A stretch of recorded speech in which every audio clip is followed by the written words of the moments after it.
Coba teman-teman bayangkan jika suatu hari kita masih bisa bernafas, namun udara terasa lebih panas, lebih berat, dan tidak lagi menenangkan. Yang lebih mengejutkan, penyebabnya bukan hanya soal polusi kota, melainkan hilangnya sesuatu yang seringkali luput dalam pembahasan kita, yakni lahan basah. Dalam konteks sustainable communication, building resilience for a sustainable tomorrow, hubungan antara manusia dan alam bukan hanya sekedar keterkaitan, melainkan sebuah sistem yang saling menopang antara yang satu dengan yang lainnya.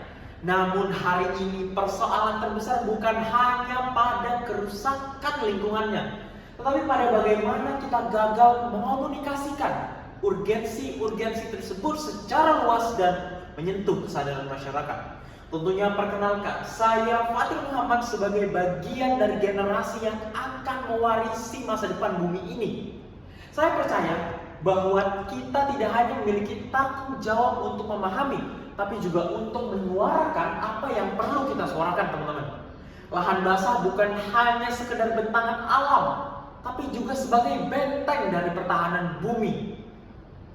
Indonesia memiliki peran strategis sebagai natural carbon sink yang mampu menyerap dan menyimpan karbon dalam jumlah yang cukup besar. Penelitian menunjukkan bahwa lahan gambut tropis menyimpan cadangan karbon yang sangat signifikan dan berkontribusi besar dalam mitigasi perubahan iklim. Namun realita hari ini malah berkata sebaliknya. Eksploitasi lahan melalui kanal drainase, deforestasi, serta alih fungsi lahan telah merusak keseimbangan tersebut, teman-teman semua.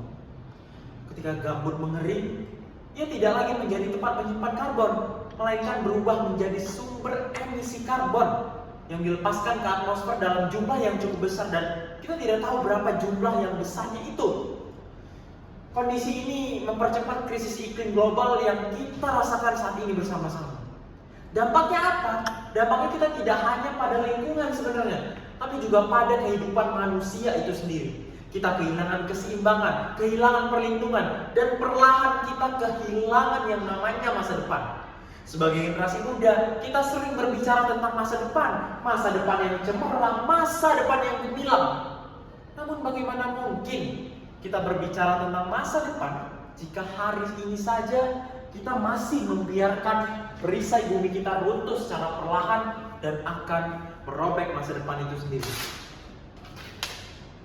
Hutan, gunung, sawah, lautan, simpanan kekayaan, kini ibu sedang lara merintih dan berdoa. Dan mungkin yang sedang kita lihat hari ini bukan hanya sekedar kerusakan alam, tapi juga cerminan dari bagaimana kita memaknai kehidupan itu sendiri. Seorang tokoh besar Indonesia, Buya Hamka, pernah berkata bahwa jika hidup hanya sekedar hidup, kera di hutan pun juga hidup. Jika bekerja hanya sekedar bekerja, kerbau di sawah pun juga bekerja, teman-teman.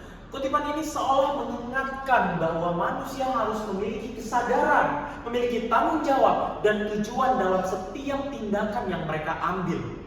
Oleh karena itu, menjaga lahan basah bukan lagi sebuah pilihan, melainkan sebuah keharusan yang menuntut tindakan nyata dari kita semua. Kita bisa memulai dari hal sederhana, menyuarakan isu ini, membangun kepedulian, dan tidak memilih diam ketika melihat kerusakan lingkungan yang ada di sekitar kita. Karena perubahan yang besar tidak selalu dimulai dari langkah yang besar, melainkan dari keberanian untuk peduli dan pastinya bertindak. Sebab pada akhirnya ketika lahan basah itu hilang, dunia tidak hanya kehilangan wilayahnya, tapi bisa kita bilang kehilangan perisai iklimnya. Dan jika hari ini saja kita masih memilih untuk diam, maka yang kita wariskan bukan lagi bumi yang lestari, melainkan krisis yang kita ciptakan dari tangan kita sendiri untuk warisan di kemudian hari. Sekian, terima kasih.